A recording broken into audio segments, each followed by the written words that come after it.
کیے۔ اسی طرح حضرات ذوالفقار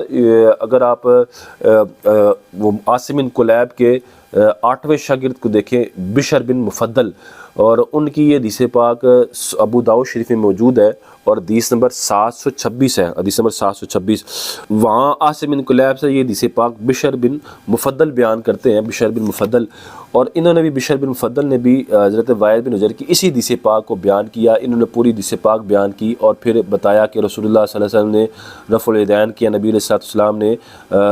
رکوع کیا، پھر رفع الیدین کیا۔ فلما سجد وضع راسه بذلك المنزل من بین یدیہ، کہ رسول اللہ صلی اللہ علیہ وسلم نے جب سجدہ کیا تو اپنے سر کو اپنے ہاتھوں کے قریب رکھا، ہاتھوں کے قریب جو جگہ تھی وہاں رکھا۔ پھر آگے انہوں نے فرمایا کہ ثم جلس،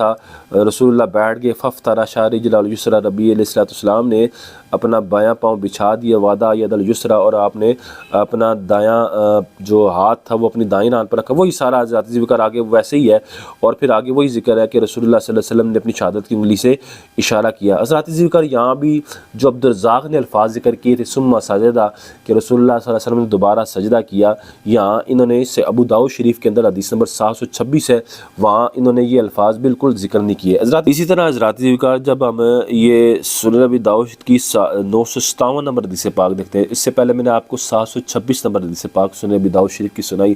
اب حضرات ذکر اگر ہم 957 نمبر حدیث پاک ابو داؤد شریف کی دیکھتے ہیں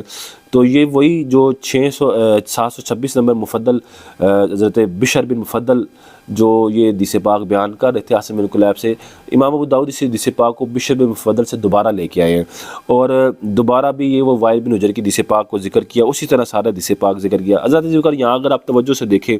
کہ یہاں بھی انہوں نے ثم سجدہ کے الفاظ کو ذکر نہیں کیا، رسول اللہ صلی اللہ علیہ وسلم کی انگلی کو اٹھانے کا ذکر کیا، لیکن دوبارہ سجدہ کرنے کا ذکر انہوں نے نہیں کیا۔ اور حضرات ذکر یہاں جو امام ابو داؤد نے اس حدیث کے اوپر جو باب باندھا باب کیف الجلوس فی التشہد، کہ تشہد میں بیٹھنا، تشہد میں کیسے بیٹھا جائے، تشہد میں کیسے بیٹھا جائے۔ اب انہوں نے جو آگے اب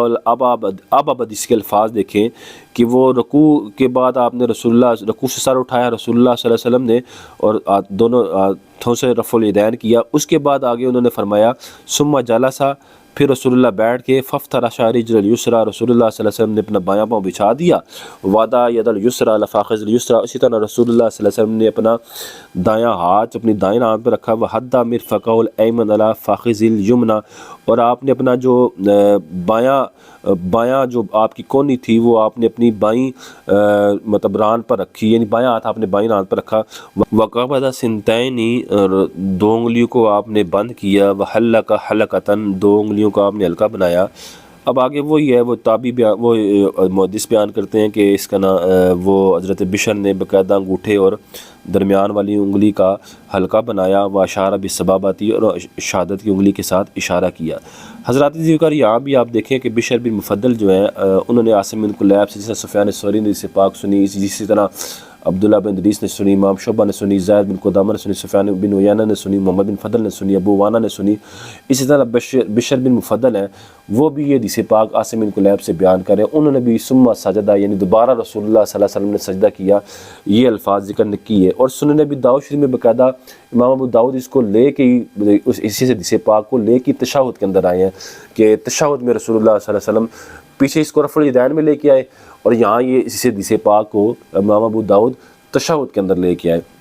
حضرات ذکر اسی طرح اگر ہم عاصم بن کلیب کے ایک اور شاگرد ہیں خالد بن عبداللہ الواسطی، ان کی حدیث پاک دیکھتے ہیں سنن بہقی شریف اٹھا کر، تو سنن بہقی شریف امام بہقی کی نے اس حدیث پاک کو ذکر کیا، اور حدیث نمبر ہے سنن بہقی کی 2784 نمبر، 2784۔ تو سنن بہقی شریف کی 2784 نمبر حدیث پاک ہے، وہاں جب ہم اس حدیث پاک کو دیکھتے ہیں، عاصم بن کلیب کے ایک 9ویں شاگرد جو ہیں، غالباً 9ویں شاگرد خالد بن عبداللہ الواسطی، انہوں نے اس حدیث پاک کو بیان کیا۔ اسی طرح عاصم بن کلیب سے، عاصم بن کلیب نے اپنے والد کلیب بن شہاب سے، انہوں نے وائل بن حجر سے،